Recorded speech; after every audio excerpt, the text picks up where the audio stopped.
Hey, what up? This your boy Ricky Smiley, man, and you are checking out HBCU Live. Magic City Classic, everybody here. AS, AS, AS, AS. Woo.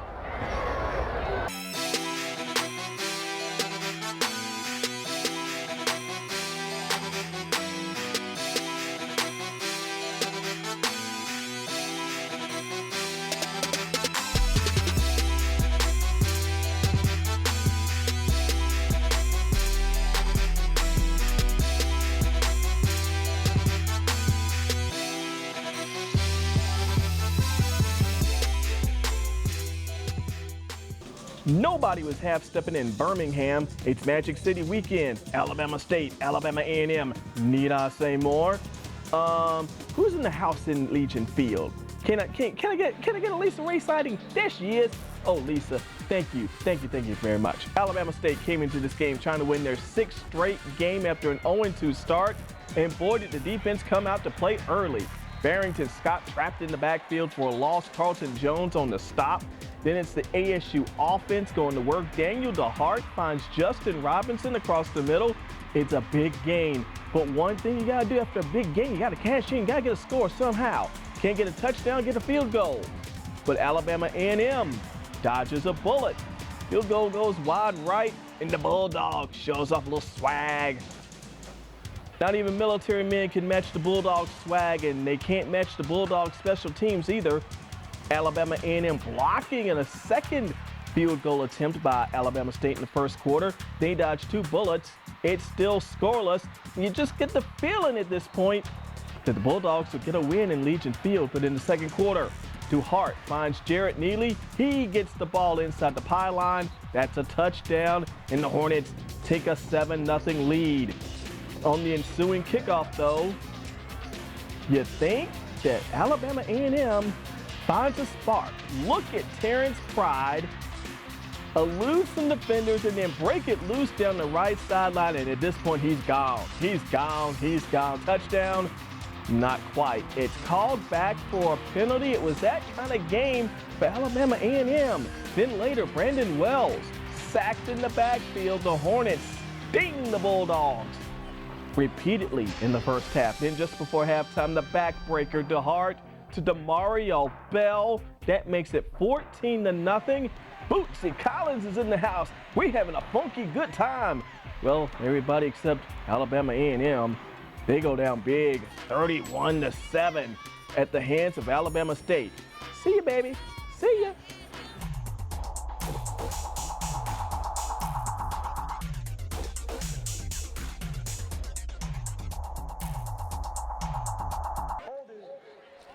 Kermit Blunt has had success in Greensboro before as the coach of Winston-Salem State. Now he brings Delaware State into Greensboro for a hard-fought MEAC showdown with North Carolina A&T. And look at this play. Eric Scott trying to make something happen. The ball hits the turf.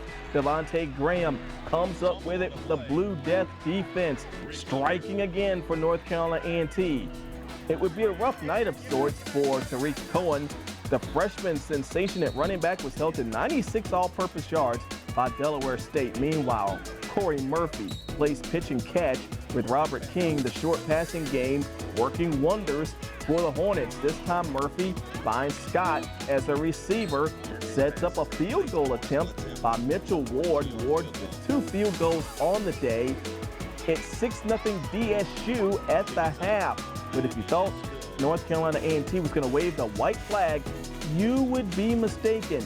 Now, as far as making something happen on offense, that's an entirely different thing. Lewis Kendall, nowhere to go after the botched snap. He's sacked by the Hornet defense.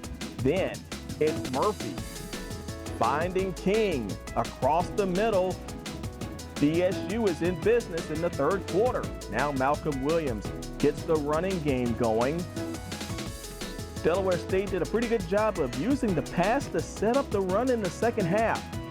And it's Williams doing it again with the run game. DSU pounding A&T on an extended drive early on in the third quarter.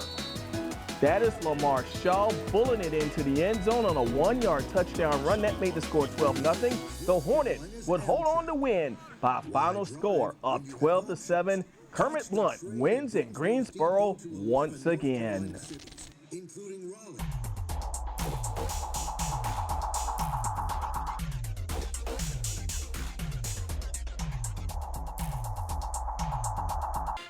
They're getting amped up in Durham as North Carolina Central looks to get a win in MEAC play at the expense of Morgan State. Been a tough year for the Bears so far, but Morgan State looks good on this play. Adrius Augustus puts the ball on the turf. Cody Acker recovers for the Bears. Morgan State can't punch it in the end zone, so it sets up a short field goal by Chris Mahler. That makes the score 27-10 MSU late in the third quarter, and there would be more for Morgan State to cheer about. MSU's running game pretty solid down in Durham on this afternoon. Nice run there by Lamont Brown. Now it's Robert Council on the quarterback keeper, running the daylight. Big gain for Council. Morgan State ran for 288 yards in this game. Here's Council again on the keeper, again up the middle. Stopped short of the goal line at the 1 yard line. But a couple of plays later, Council punches it in from 4 yards out. That gives Morgan State a 34-10 lead. Not a whole lot to cheer about for the Eagle cheerleaders, but they did come up with something on the ensuing kickoff. Check out Adrian Williams. Cuts it back across the grain, makes a couple of people miss, and then turns on the Jets 91 yards later. He's in the end zone, and the Eagles are back in the ball game. It's 34-16 after the kick return touchdown by Williams. Later in the fourth quarter, Malcolm Bell dropping back to pass, finds Demario Johnson in the back of the end zone, give him 6. That's a touchdown to make it 34-22, but that's as close as they would get. Central falls to Morgan State by a final score of 34-22.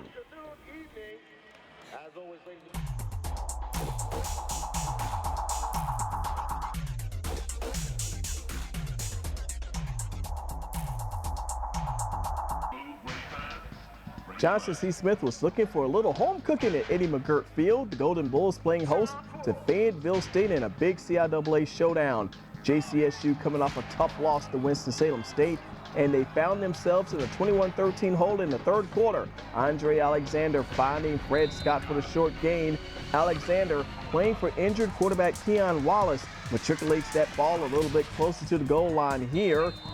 But the Golden Bulls found themselves in a 4th and goal situation inside the 1 yard line. They go for it, but Alexander is denied. The Bucket Broncos bow up and they hold JCSU. Derek Bryant leads the Bronco offense out of the shadows of the goal line, and then he hits Tavon Gatlin on a crossing pattern. This is a 68-yard touchdown. And just like that, the Broncos go up by a score of 28-13, and they love that. But Johnson C. Smith bounces right back. This time Alexander will do the deed. He'll get the Golden Bulls into the end zone. They missed the 2-point conversion, however, so it's 28-21 after 3 quarters. The Golden Bulls strike again on their first possession of the fourth quarter. Alexander heaves up a prayer, and it's answered by Chris Patterson. It's a 33-yard touchdown, and it's 28-26, and the Golden Bulls look like they may rally to win this game after all. Then Fayetteville State goes on a time-consuming drive that eats up pretty much 7 minutes of precious time that JCSU needed. A key third down conversion here, Bryant to Antonio Allen. Then again later in the drive, another third down conversion. This time Bryant finds Gatlin across the middle. By the time this drive was over, Fayetteville State punches it into the end zone. Colin Bailey with a 10-yard touchdown run. It's his second touchdown run of the game. Fayetteville State goes up 35-26. Johnson C. Smith running out of time. Can the defense hold for the Broncos? Travis Scales thinks he's got a game-clinching interception, but he's called for pass interference. The drive stays alive for the Golden Bulls. And it would end right here on the Michael Johnson pick. Inside of 30 seconds to play, Fayetteville State gets the 9-point win over Johnson C. Smith.